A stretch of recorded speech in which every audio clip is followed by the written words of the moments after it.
think we're ready to continue.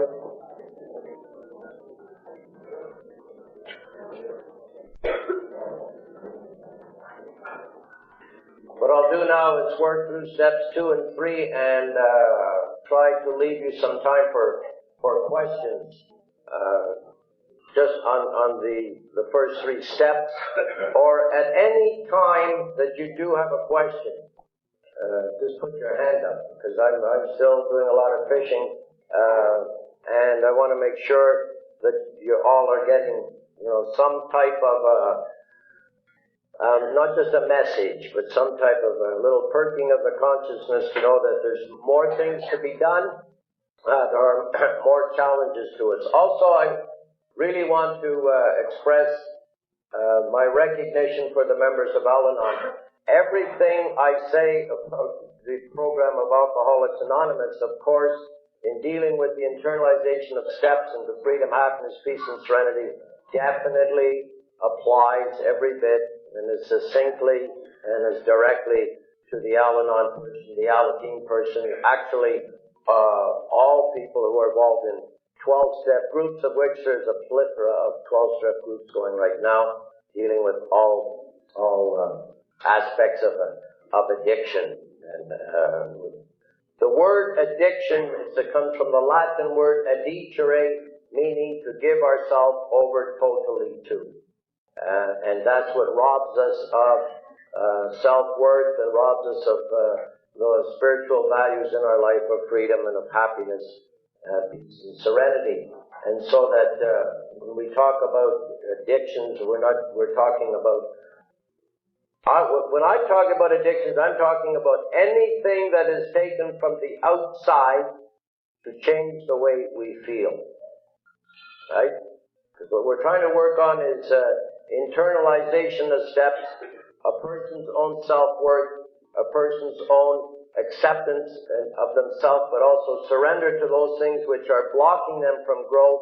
And sometimes we use things, and those of us who are alcoholic, meaning that we were physically predisposed to the addiction of alcohol because of what alcohol elicited in us when it was ingested into the system, namely euphoria, and was at the beginning the total answer to all problems of life, that we certainly felt bigger than life itself, and that, the grandiosity and all of the factors which should be reduced were just magnified and got totally out of hand. And only when the addiction, which is a self-perpetuating dependency on one or more harmful drugs, we're talking about alcohol, when taken in toxic quantities. So there is a self-perpetuating dependency, which means tolerance.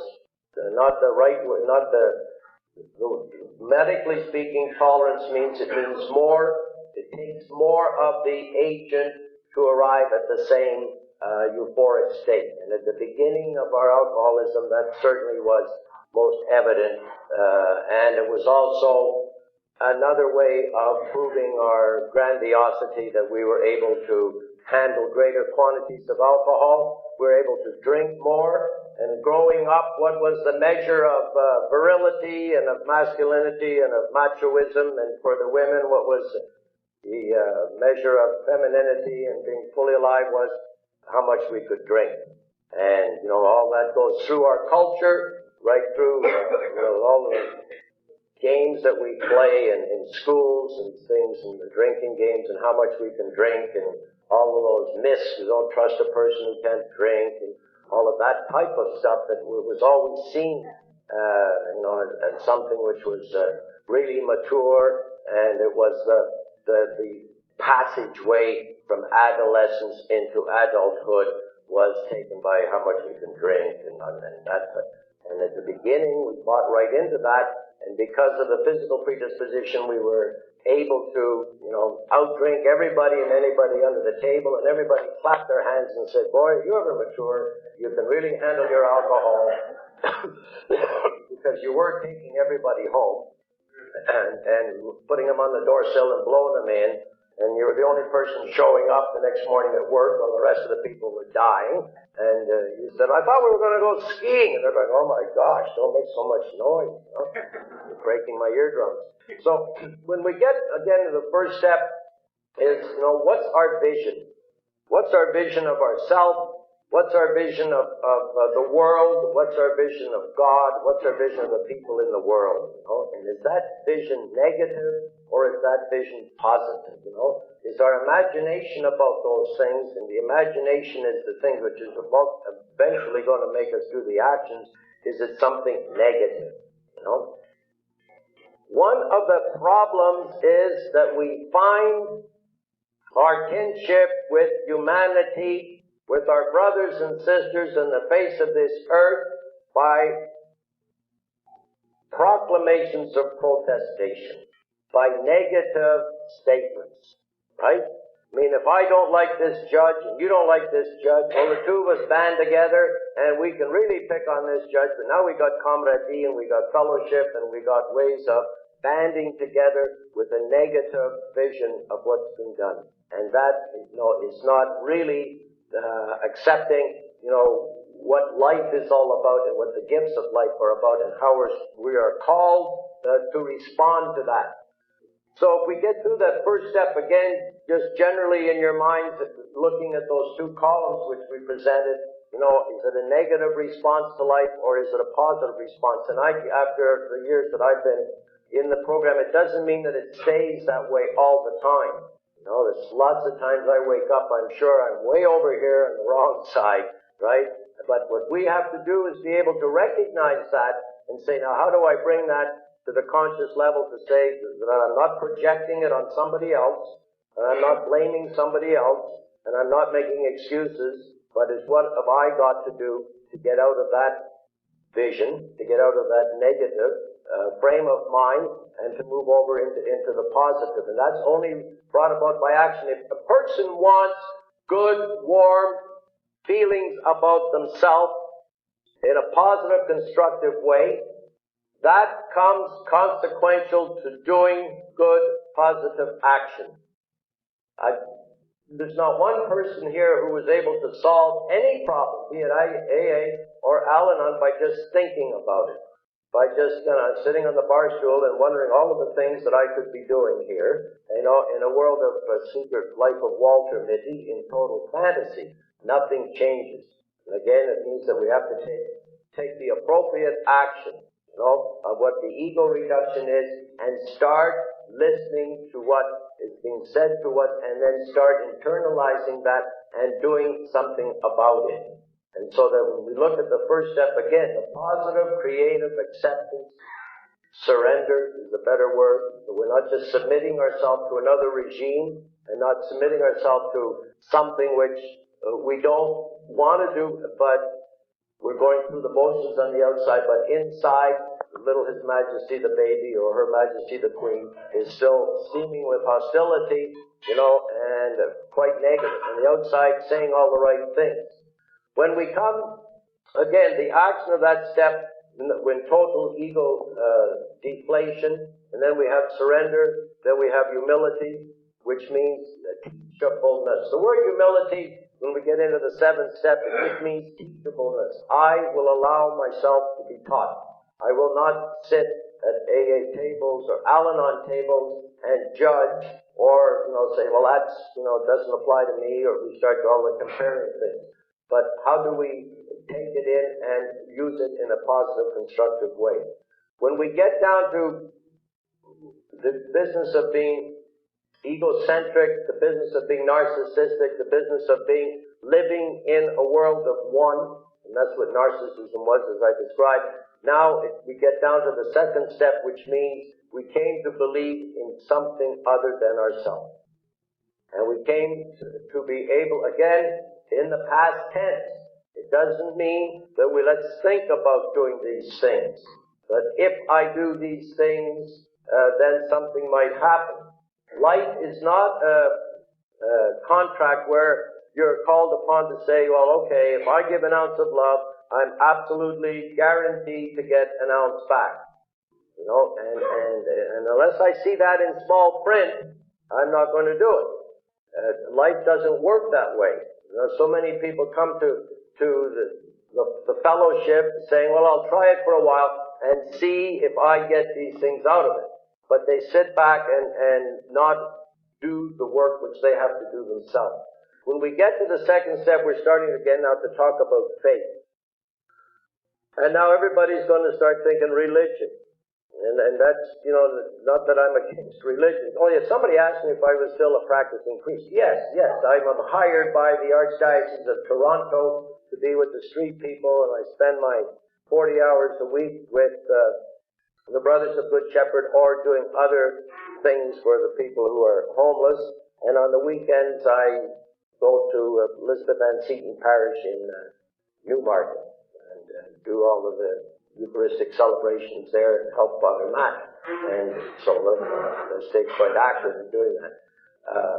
And there's many reasons why. There's some of the I don't not contracted to do some of the other things, but it's all about the commitment, to what really makes life meaningful. When we get into the second step, we're starting to talk about faith, and again, it's not a matter of magic, Basically, what faith is a movement from the comfortable place to the uncomfortable place, always demanding risk. Again, no free lunch. So it's a movement. Now, I'm not talking about, sell the house and go to Somalia tomorrow, right? That's not the movement I'm talking about. The movement I'm talking about is interior movement. How do we move from negative to resentment? All right, resentment. Latin word meaning re-feeling an old hurt. Forgiveness. We've all been hurt. We've been hurt by the people we love, right? We've been hurt by the institutions that brought us up and that we listened to and formed us. Be it church, be it school, be it education, parents, right? And certainly there's a great move today to heal the inner child, and I see nothing wrong with that as long as it remains a doorway to move on into something else, which means more interior work, which means more acceptance of self, which means more acceptance of others. Sometimes just the healing the inner child gets right back to where we get locked into the inner child. The inner child is still very omnipotent, God-like, right? All-powerful. The inner child is still very, very low on a tolerance to any type of frustration. And the inner child certainly still wants to do everything in a hurry. If I was to sign up pledge right now for everybody who wants to go to the moon, we would get all kinds of people who want to go to the moon. But the daily vicissitudes of living, the ups and downs, and handling those things and getting through, and with a plan, not really too great. It's like I want what I want when I want it. So it's great to know maybe where some of these hurts came from and to live in the now. Very, very important that this is January the 22nd, 1994. This is what we've got. And this is where we live. And positive therapy with Alcoholics, Al-Anon members is action-oriented to the future and not to the past. We leave enough of the past open that could teach us that, hey, if we get back into those things, history is going to repeat itself for sure. If we're dealing with the chemical stuff, then we know that it gets progressively worse. That because we're all aging, our response to that is not the same, and addictions are not something which stay static, but demand a self-perpetuating increase of what we're using. So it's the appreciation of the now. So many people live on the hurts of the past. Like I was saying, the person who was saying to me, you can't understand what he did, it was just terrible. I'm saying, when did this happen? They said 1986.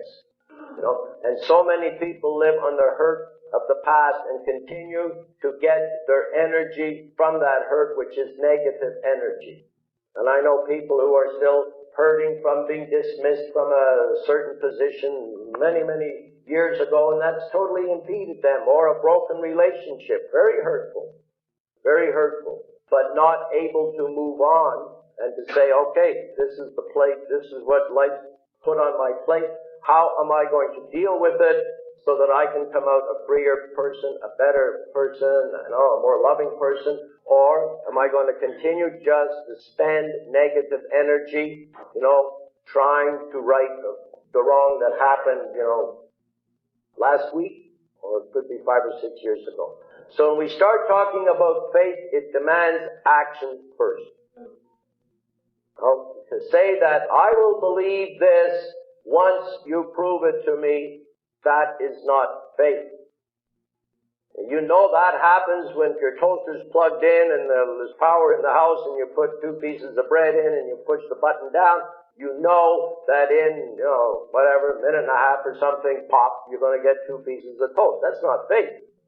But faith is how am I willing to extend myself, right?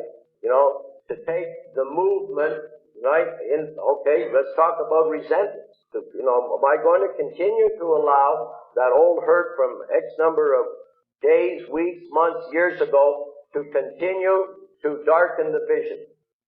To continue to be where I am spending energy, emotional energy. And so that, doesn't believe, when I'm talking about faith, I'm not talking about magic. I'm not talking about, if I say my prayers, God's going to come down and give me a new job. I can make all kinds of fun about Al-Anon clubs, where you're working yet? No. Why? Well, the higher power hasn't given me a job. Well, how long have you been in AA? 18 years, and this goes on, that it's something supposed to, again, addiction, something's supposed to happen from the outside to change the way I feel. Being a Catholic priest, I've got a lot of convictions, and I got a lot of not just experiences in things in my own life. Okay, so when I look at God's presence in the world, definitely there. God's presence in the world is in people, and I'll talk about that in the third, when I get to the third step. But how God was revealed to us, was through Christ. Christ never performed one sign, one miracle, one anything for people who did not demonstrate their belief in Him in some way. In His own hometown, Bethlehem, where you think they would have gone gaga and at least put Him on the Johnny Carson show or the David Letterman show or had a parade or done something. I mean, this guy is, turning, I always mix this up. It's 5 loaves and 2 fish. Yeah. I always go 2 fish and 5 loaves. It is 2 fish and 5 loaves. It's not 5 fish and 2 loaves. Anyway, whatever. And 5,000 people eat, right? People are cured. All that, and they knew about that. Historicity can prove that. Other than Josephus was a historian of the time, other than being a religious writer, he was not, and writes about those things. But in his own hometown, he did nothing. Absolutely nothing, because, they accepted him as being the carpenter's son. And that's it. And he was causing quite a stir. He was 12 years old, and he was embarrassing all the rabbis, and the people were saying, who is this guy? And they said, forget it, he's just some smart aleck kid. I know him, that's just Joseph's son and the son of Mary, what the heck? They never accepted him as being who he was, right? So what did he do? Nothing. Because he knew that that was not going to enhance their faith, was not going to enhance their spiritual well-being whatsoever. In front of Herod, in front of Pilate, in front of the Sanhedrin, in front of all those authorities, institutional church, if you wish, right? Who kept saying to him, come on, wonder boy, do something. We're hearing all these stories. The dead are rising from the dead, and the lame are getting up from their stretchers, and the blind see, and all of this is going on. Do something for us. We need a little sideshow here to rev up the people. He did nothing. He said, well, you're king. You say I'm king. My kingdom's not of this world. Right? And what did he do for them? Nothing. When his own life depended upon it, nothing. Nothing. Don't you know that I have the power to kill you? Right? You can't kill me. You know? And nor did he ever strike back. When they did kill him, he never struck back. When someone is doing things that are not pleasant to us, someone is doing those types of things, and whatever it may be, whatever, and we strike back, we then become their problem, right? And Jesus says, you can kill me. I'm not going to strike back. Because if I strike back, then I become your problem. I am not your problem. You're your problem. But if I strike back at you, then I get you off that hook, right? And I alleviate you from the work which you have to do. In those cases where people demonstrated their need for him, and he did miraculous things. Pick up your stretcher and walk, your faith is healed you. And you can read in all the scriptures, and it'll always say that. In the synoptic gospels anyway, of Matthew, Mark, and Luke, not in John. But it's always pick up your faith and heal you, open your eyes and see, you're cured from blindness, da-da-da-da-da. The centurion who brings his servant, the same thing, my servant's sick, my daughter's sick, by the time you get home they'll be well, your faith is healed you. I have not seen this much faith in all the people of Judea, and on and on and on. The woman who was hemorrhaging for all those years, boom, touched the garment, boom, that type of stuff. So, what I'm talking about here it is, January the 22nd, 1994, right? And we're on a spiritual journey, for that is what AA is. It's a spiritual journey in relationship to other people and in relationship to our power, our higher power, whatever that might be for the person, right? And if we want the faith to be real, then it requires movement. It requires movement when I'm talking psychologically now, or I'm talking at the feeling level. I'm talking about when we start looking at the two columns of the first step, the action of that first step is found in the second step. And so the action of those two columns is, what do I do about it? If I'm still holding some resentments about an incident that happened against an individual, whatever amount of time ago it was, doesn't make any difference. But if I want to grow out of that and move from this column into this column, then it's up to me to do the appropriate action. And maybe that means forgiveness. Maybe that means practicing some real humility.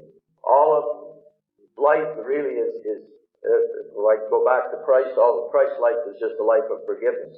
Did not judge people at all. But when I look at it myself and I'm saying, okay, so it's the 22nd of January, 1994. If I'm expected, to continue to grow in enthusiasm, right, and enjoy, and to make life something more meaningful than just getting through another day, right?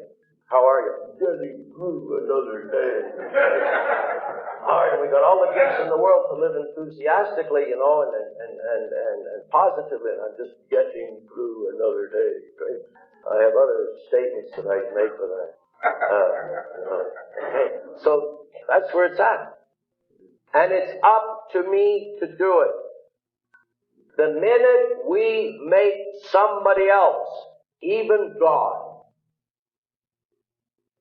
the supplier of all our needs, even when we load up a relationship so that other person becomes the total cause of all our happiness, we become demons. Basic evil. And certainly, as alcoholics, we are pretty good at manipulating. And certainly, if we don't move out of the ego deflation, and we're still working on our omnipotence, little His Majesty the baby demanding things out of life and demanding things or people in life to supply our needs, we can start using people, and maybe though we're not using alcohol. And so we get into all of the types of different transferences, if you wish, right? And certainly then it is not, our relationship with people then is not an extension of ourself and of our energies for the good of the other person. It's again, what's out there to fulfill me. And the whole selfishness, page 62, we alcoholics must rid ourselves of this selfishness. We must, or it kills us. Dealing with that first character I was talking about, and I'm saying to him, the spiritual awakening comes as the result of these steps. It doesn't say as a result of these steps. It says the.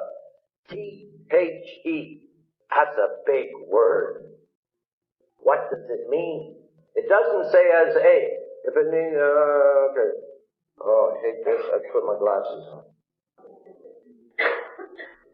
It's humiliating for me to put these glasses on because once I put them on when I was doing a wedding and the person said to me, "Oh, Father, now I know just who you look alike. You look alike a George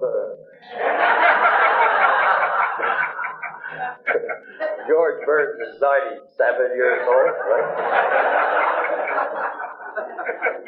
So, you see a little Italian lady with a black eye,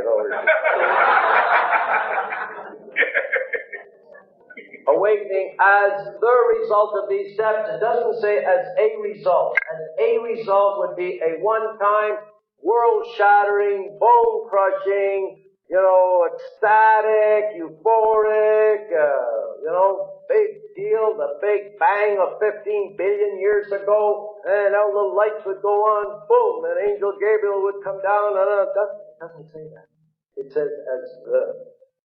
And the word the means continuous action must be taken. The continuous action must be taken. Now, I've been around long enough, thanks to the program, where I get into all kinds of situations of, as long as you're comfortable, let it all hang out. And they read the 5th chapter, how it works. Rarely have we seen a person fail who does whatever the heck they want with this program.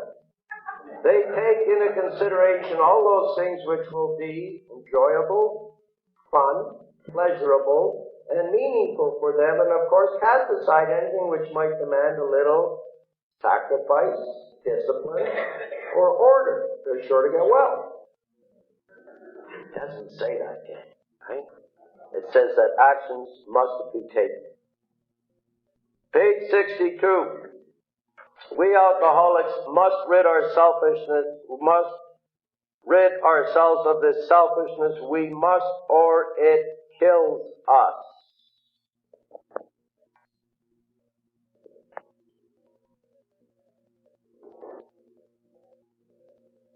How could we escape these resentments? We saw that these resentments must be mastered, but how? We could not wish them away any more than alcohol. Whatever our ideal turns out to be, we must be willing to grow towards it. We must be willing to make amends where we have done harm, provided we do not bring greater harm to other people. Oh, I hate this one.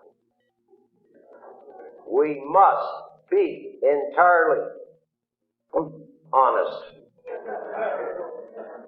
with somebody if we expected to live long and happy lives. We must be honest. The Catholics are going to love this one. I can just see this. Those of us belonging to a religious denomination which requires confession must, and of course will want to go to the properly appointed authority. The rule is we must be hard on ourselves but always considerate of others.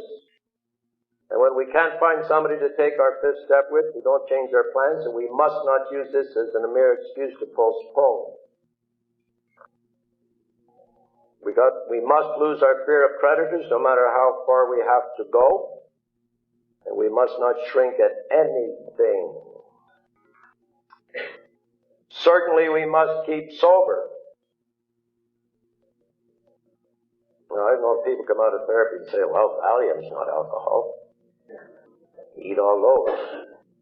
We must take the lead for a period of construction. And we must remember that 20 years of drunkenness would make a skeptic out of anyone. We can't expect the rest of the world to change immediately just because we have. On page 85, every day is a day when we must carry the vision of God's will into all our activities. These thoughts must go with us constantly, and we must further that, but we must go further, and that means more action. We must be careful not to drift into worry, anger, or self-pity. Dealing with other people, this is an experience we must not miss. To be vital, faith must be accompanied by self-sacrifice and unselfishness, constructive action. If the person is to find God, he must decide for himself or herself whether he wants to go on. If he is to find God, the desire must come from within. How many am I at? 27. Between page 58 and 103, it's there 27 times. So when I hear this, well, let it all hang out. I mean, what the higher power says it's okay, and just enjoy it. That's not what this program is about. It's about, how do we really get at the freedom? And so when we talk about, faith, coming to believe in something outside of ourselves, sure, it can start with the group, for sure. It can start meaning that we have to start dissolving the walls which isolate ourselves, and that certainly is a predominant thing of being walled off. And, certainly it came out in some of the things you were saying with that first column, being isolated, not belonging, and that was one of the great experiences that we had coming into AA. We finally found the place where we belong. We finally found a home. The concept of home is not the house we grew up in. The concept of home is not the nationality we grew up in, Canadian or American or Italian or French. No. The concept of home is not a country. The concept of home is not brick and mortar. It's not a house. It's none of those things. Home is that very special place where people who love you take you and take away the strangeness you feel at being who you are. A special place where people take you, who love you, and take away the strangeness you feel at being who you are. Now, in my experience, there is nothing that compares to that like AA does. And I've lived, 30 years in religious communities. And I know all about rectories and religious communities, right?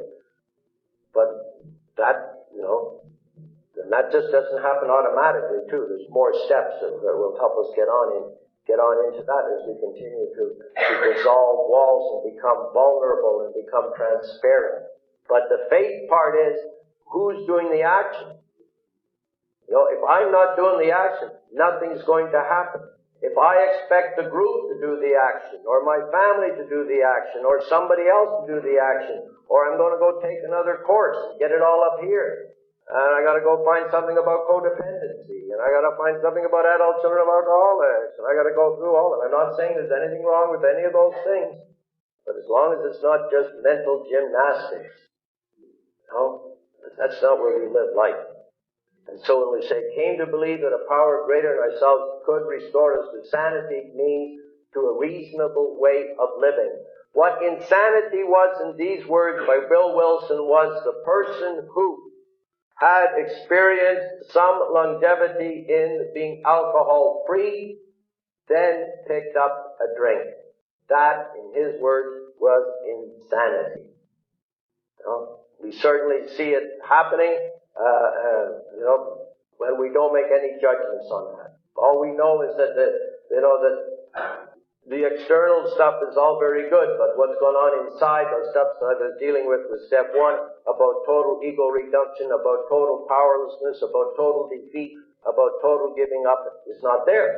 It hasn't gotten to the unconscious level where the action is appropriate and correlative to what is going on. We can be saying all the right things on the inside, but inside steaming with hostility. And then, we're again caught in the dichotomy of a dual life. I mean, I've listened to thousands, and of course being in the field and a priest and a counselor in it, where there wasn't a dry eye in the AA meeting, and it was the best talk anybody had ever heard, and it was really great. But talking to the family is totally a different story. And I'm just saying that, that's not what the program is talking about. We're talking about wholeness, integration, credibility on what the program should be bringing and what we should be bringing to the program. So that gets to step two. Doesn't mean, saying a Hail Mary and expecting everything to change, right? Some of us would get into that magic again, and I'm not saying that certainly it is very good to unite with people and to say thank you in the Eucharistic way, which means to say thanks, and all those different types of things we kind of extending ourselves. But it does mean that I have to get out of myself. The second step means getting out of oneself. It doesn't mean turning it over to somebody else, like you hear this all the time. I've been in the driver's seat too long. I'm going to turn it over to God, let Him drive. You're going to have an accident. God gives us the road map, right? The program gives us the road map. I mean, how many people have the same road map that we have, plus 2 million people to talk it over with and to laugh about it and cry about it and celebrate it and do all these things every night of the week, in the daytime, the morning, whatever. And yet get the people to look at these 45 steps, it just doesn't happen. And so it's not a matter of abandonment, okay, I give up. It's not giving up, right? But it's accepting the reality of what I've got to be doing if I want to get some quality sobriety. Not a matter of just stopping to drink. There's different ways we can do that. You can sow antabuse into your system so that it'll be time released. Every hour on the hour for the next 50 years, right? And then if you drink, you'll solve your drinking problem quickly. But that's not freedom. That's not growth. That's not accepting oneself for what it is.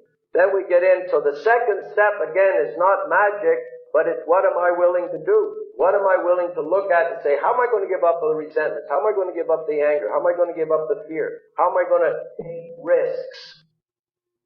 Right? How am I going to stretch? There's many, many ways we can do that. Many ways. And how, do I make this world a better place to live in? I'm in the world, it's just a garden. When I go through the garden, is the garden going to be in better shape when I leave or not? And that's nobody else's responsibility. That's not the government's responsibility. That's not all the junk you hear on TV. And another statement I'll say is we befriend evil much, much easier than we befriend goodness.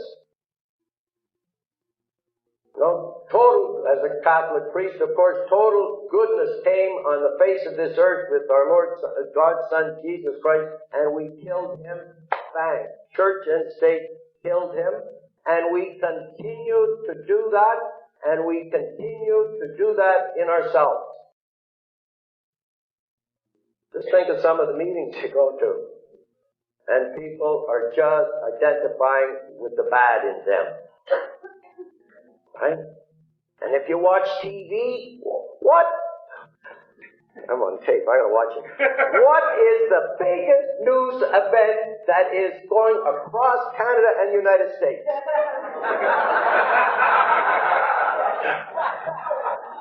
Shock! The second one is that horrible thing which happened to the fancies. But banged her knee in the... Yeah. I mean, this is what's got the whole, billions of dollars in news. You know how much a news media bureau costs, a news team and a TV? Billions. And we're focused in on, and we're not seeing any of the good things that are going on. This poor guy. So, I'm just saying, that's where we befriend. And every time you turn the news or look at the newspaper, what's the headlines going to be? And now just get it down to our own state. Get down to AA meetings, Al-Anon meetings. When we come in, what's the thing we talk? Negative. No, I've never heard anybody sit down at the table and say, I am beautiful. But you are. And now we get to turn it over to God. Whatever God means to you. Right? And remember the words here 47 times. Right? And I don't want to get into, Catholicity or any denominationalism, but what we have to do is accept creaturehood, and we will never accept creaturehood until we've gone through a fifth step. But what we have to do is accept creaturehood. Creaturehood means intuitively that I accept a creator other than me. Until I do that, I can never accept forgiveness. Until I do that, I'll mouse things, I'll go through things, I'll go to a pontifical institute like I did, I'll get all these degrees, I can talk metaphysical definitions of God, He whose essence is His existence, and we can go on with all of the quinque, vie, sancte, pome, and all. Mental gymnastics. Right? And now it comes to the third step, which means made a decision. Again, past tense.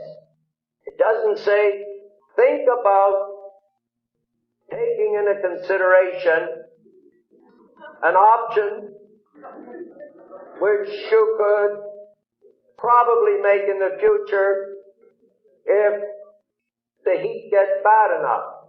If the job's ready to fire you and the wife's ready to leave and the kids, and maybe under those circumstances it would seem appropriate that you take this. No, it doesn't say that. It says past tense, made a decision. Unless I make that decision, it's not going to mean anything. What's the decision? Does God want me drunk? No. Does my Creator want me drunk? No. Do I reflect back the beauty of His creative work by being intoxicated? Blitzed out of my mind? No. Do I answer all those things which I'm called to be as a human being and to live those as enthusiastically as possible when I'm smashed out of my mind? No.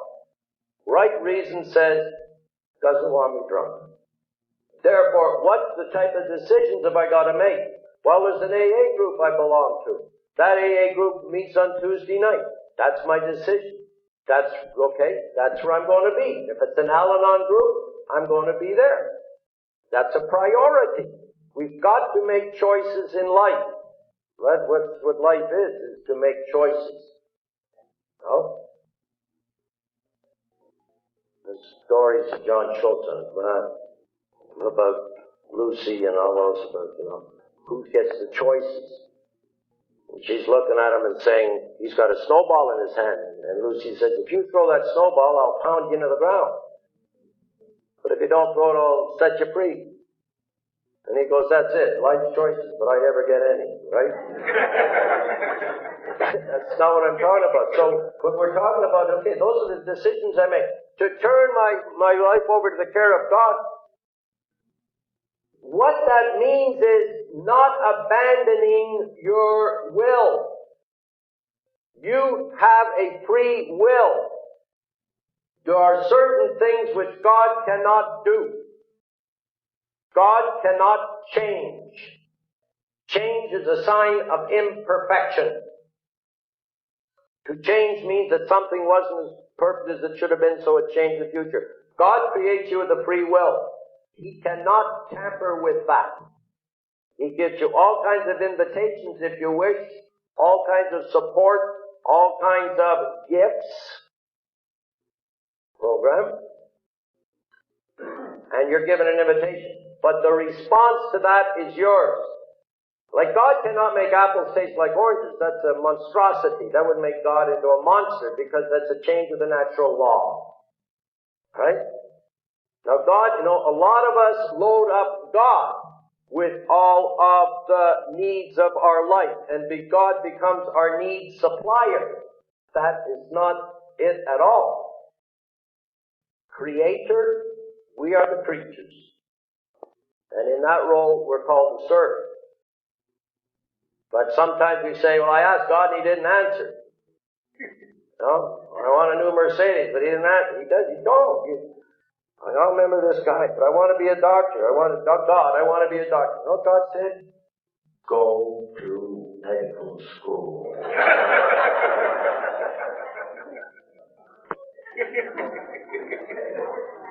That's it.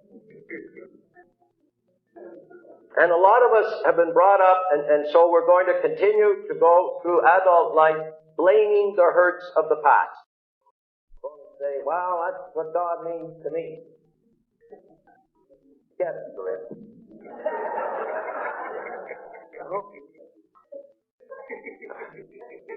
And if we can find something to blame our behavior on, that's neat. Especially if we can pick on big institutions, United Nations Church or whatever. Right? Now, get down to the reality of it all. Again, how do we find these things out? And again, as a Catholic priest, I got to go through, where I find these things out and how I incorporate them into the steps with no magic. Right? So Christ came on the face of this earth and He says, I'm not going to be here forever. I need some followers, some apostles. So He starts picking out 12 people. And He picked out people just like you and I. The dope addicts, the drunks, a couple of hookers were thrown in there, and that scandalizes the hell out of everybody. A very spiritual man. I know every day I'm at the brothers, and like yesterday we fed 200 at noon and 300 at 3:30. At 3:30, I was feeding 300 people, and I'm around there. And this very spiritual man said to me, Father, are you ever jealous? I said, what do you mean, jealous? I said, jealous of what? He says, of these guys. I said, why? He said, they're going to get to heaven before you. So, that's what God picked. He didn't go and get the highest politician he could find. It's what Jesus didn't go say, who's the most powerful politician? And who's the most powerful industrialist? And we're going to have to build, so I'm going to need some carpenters, I'm going to need some engineers, and I'm going to need some rich people. No. He picked people just like you and I. And they started following Him. Why? For their own personal needs. Each one of them had a private agenda. Each one of them was after one of the things that we have to handle in all of our lives, power. We want power. And they were looking at this tax going, holy cadoodle. Look at that. First of all, there was this water in these jugs. Now there's wine. Now believe me, if somebody had did that X number of years ago in your life, wouldn't you follow him too? There's all the water in the world, free food for the rest of our lives. This is power. They wanted political power. And what was happening? God, they followed him, right? And they said, when this cat takes over the kingdom of Rome, we are going to be the first lieutenant. Peter was a drunk, for sure. Big braggadocious, and I'll be the first pope. I'll have a white chariot, hot dog. That's totally awesome. And so they were fighting. They were fighting all the time. Mothers were running them saying, when you get to heaven, make sure the mic is 155 years. Like I've been coaching a lot of hockey, and the kids aren't the problem, the parents. How come my little boy's not playing hockey? Right? Because he had taste.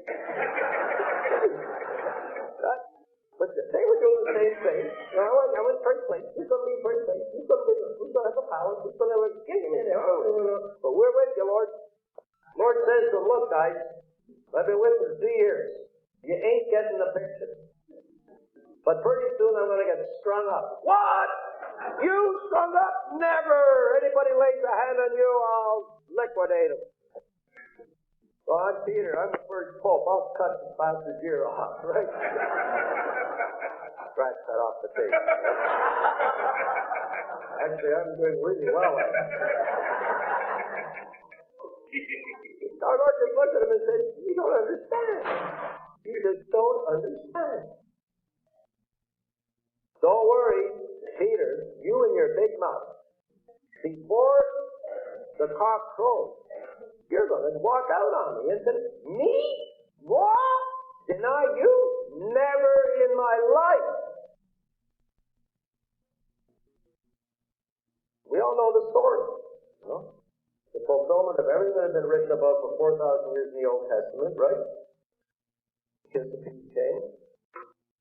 He was betrayed. All these guys who were waving the banner and following him, I'm an AA, yes sirree, I'm an AA, okay, let's go, hold on, fine. Where'd they all go? Kiss appeared. Right?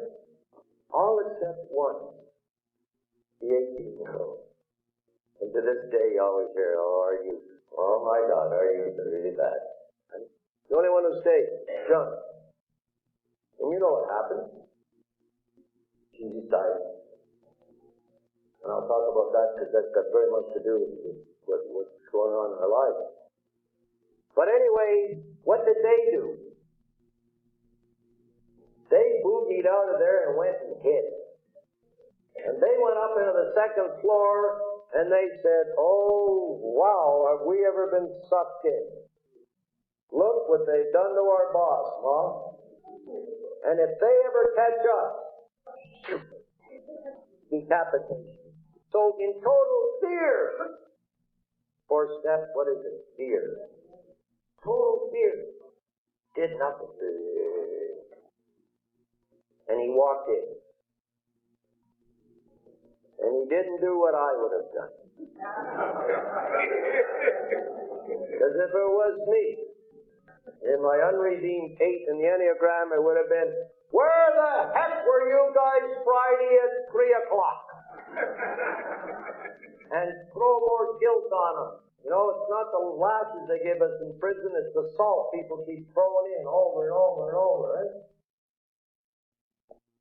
There's that wife tell her husband, no, what was this? Oh yeah, if you weren't an alcoholic, George would have straight. George is their 16-year-old son. He hasn't had a drink for 16 years. But anyway, she's throwing guilt at her, right? Doesn't say it. All he said was, shalom, peace, I love you, and I understand. But we can't accept that. We're going to go around beating ourselves in the guilt. You know? I know good, I know good, I know good, I know good, I know good, I know good. You know? And what happens is we start identifying with evil much closer than, being able to accept the good. Just look at our news media. If any of you have had any experience with the youth get involved with Satanism? I have, and that's what it is. It's a total giving over to what is evil. What God says to you today on January the 22nd, 1994 is shalom, peace, I love you, I understand. Period. Or you wouldn't be here. First of all, you wouldn't be living. And before you wouldn't be living, you wouldn't be sold. That's the gift. And it might take a lifetime, most probably, to figure what the gift does. All the implications. How'd you get to AA? We start blaming people, and that type of stuff. And I'll blame, Father Cusino. That's just a little tool God used. But what he's saying is,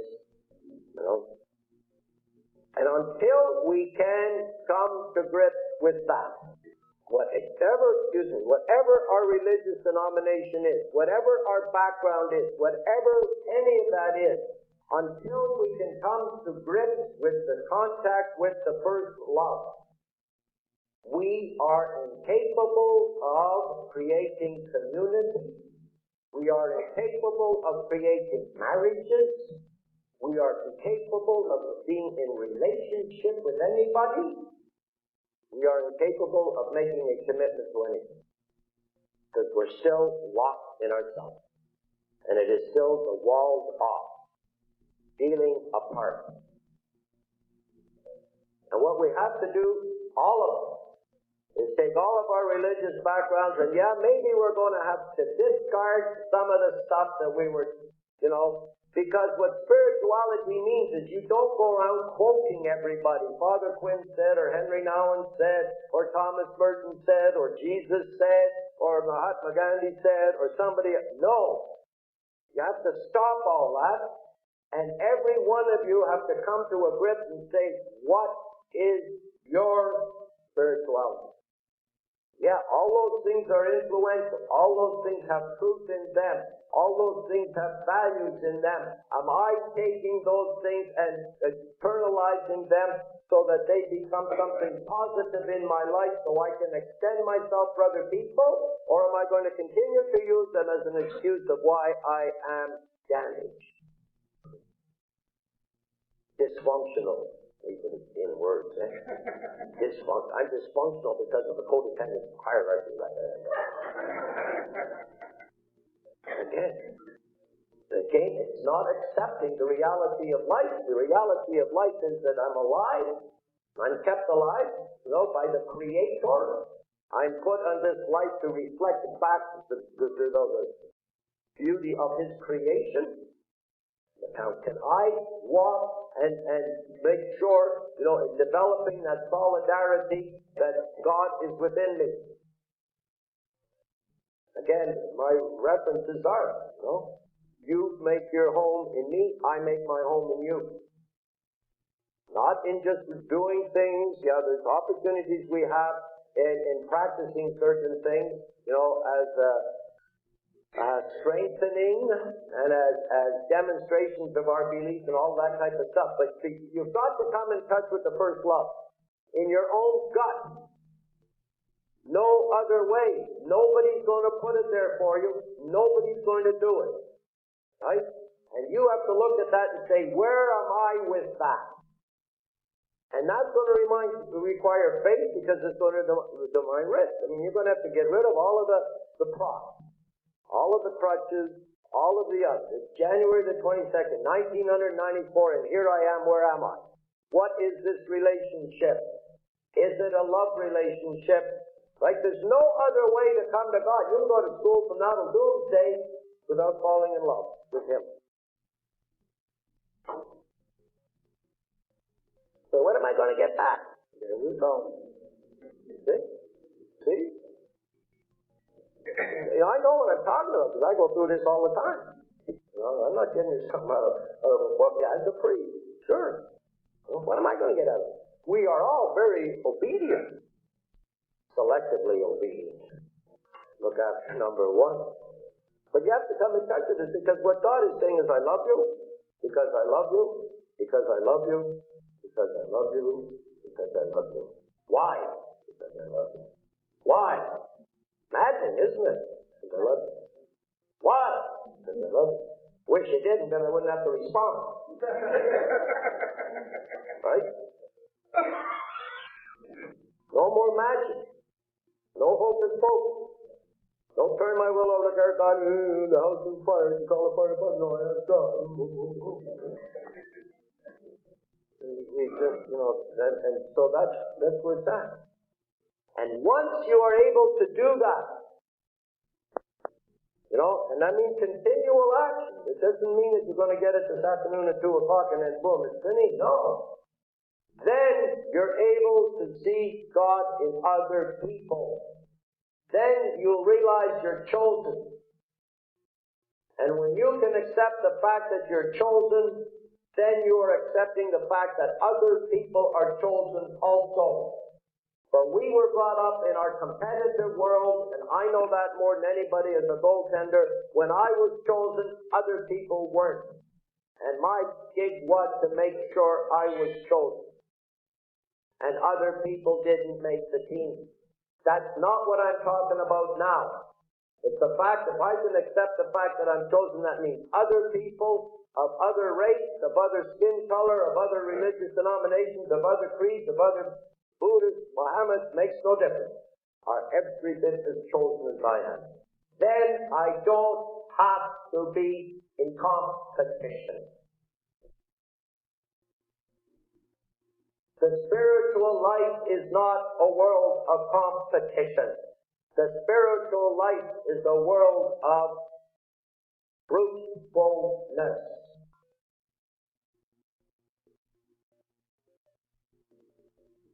And as alcoholics, we get pretty immature about all of this stuff. We want to compete.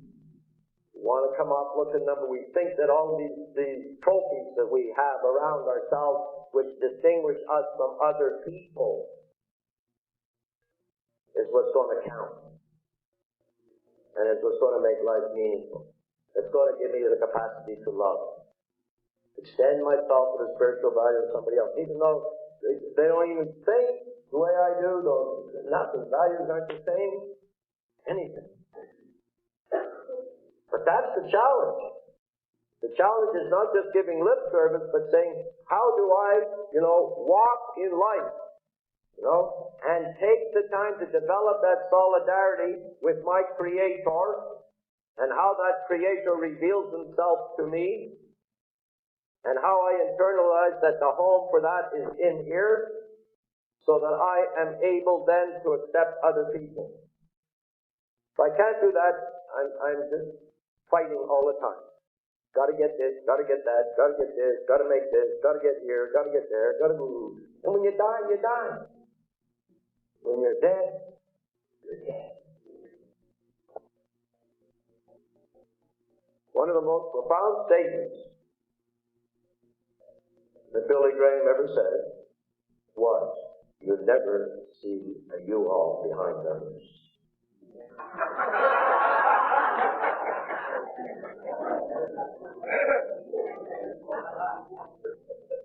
And what are we fighting for in life?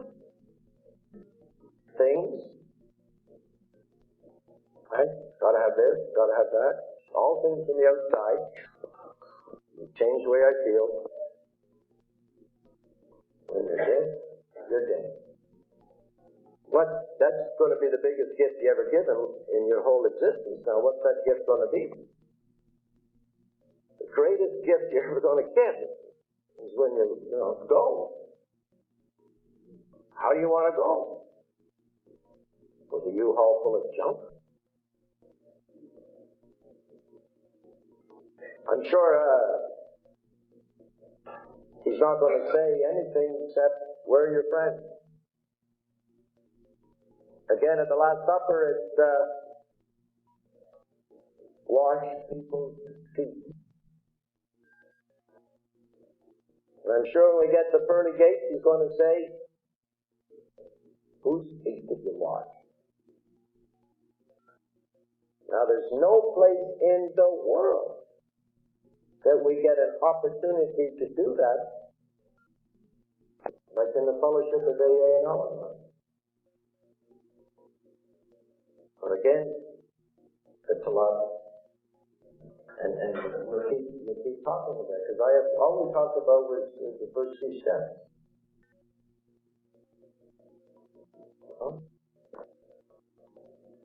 Now, the rest will tell us some of the ways that we have to work at becoming vulnerable, and becoming transparent, and becoming a lifestyle that demonstrates those things we've been talking about. So it's now 8 minutes after 12, and we break for, you said, an hour and 15, Ron? So 10 minutes after 12, it's 10 minutes after 1. And what's 15? 1:25. I got it. Got to keep the old watch.